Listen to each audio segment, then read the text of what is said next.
questions. At this time, I would, to get us to discussion, I would entertain a motion to approve the retirement incentive agreement between Reed City Public Schools and Steven Westhoff. So moved. Support. Motion by Mr. Momini with support from Ms. Yost to approve the retirement incentive agreement between Reed City Public Schools and Steven Westhoff. Discussion. After a great deal of discussion by the board about a variety of factors here lately, Mr. Westhoff approached the board and asked for a retirement incentive which would allow him to pursue other avenues up to and including retirement. We've talked about this quite a bit and have decided, well, we'll see in a moment, but I believe we have decided to grant Mr. Westhoff that retirement incentive. To go through a few of the terms of the incentive in the interest of transparency, Mr. Westhoff would be granted under this agreement a retirement incentive at a minimum of $65,133.20. Mr. Westhoff would be potentially eligible for a second amount equal to the first, depending on various factors like what Mr. Westhoff decides to do with employment in the future. If Mr. Westhoff decides to merely retire at this point in his career, as he's suggested that he would be entitled to that second amount. However, should Mr. Westhoff change his mind about that, or a golden opportunity present itself that he can't pass up, 50% of Mr. Westhoff's earnings would count against the second half of that proposed retirement incentive. Retirement monies, if he chose to retire, retirement monies would not count against it, only employment. Mr. Westhoff would continue with the district through the month of June as superintendent and through the month of July as principal per those contracts. At the end of July, Mr. Westhoff's employment with the district as a part of this agreement would terminate in both regards.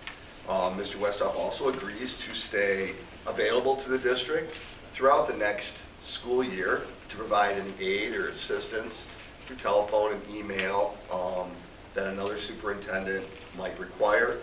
He also agrees to provide any help in any legal cases that we currently have ongoing, such as ULPs or tenure hearings that he is most familiar with. Speaking for the board, we know this won't necessarily be a real popular decision to grant this retirement incentive.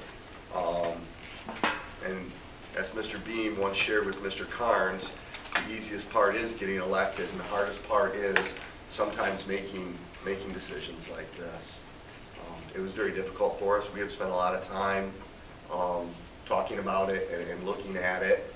And I think we all agree, and I include Mr. Westhoff in this, I think we all agree that at this point in time that this is probably the best course of action for all of us. And we look forward to it being a very positive transition. We have great hope that Mr. Westhoff will stick around the district. He has some kids here at the district, and I think he has some interest in seeing them graduate from the district. So just because Mr. Westhoff is stepping aside doesn't mean that you won't still see him around the district at various athletic events and other things. Other discussion?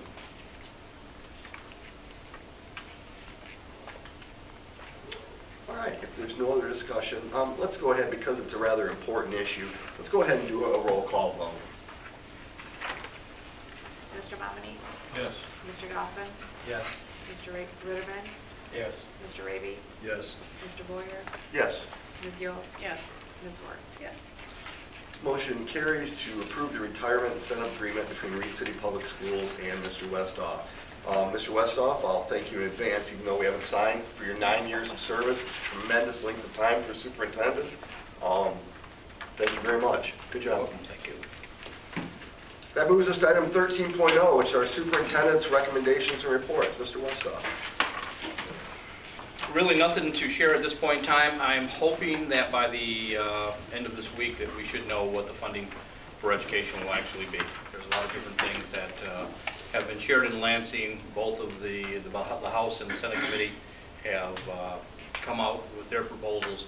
Now goes to committee to get some type of a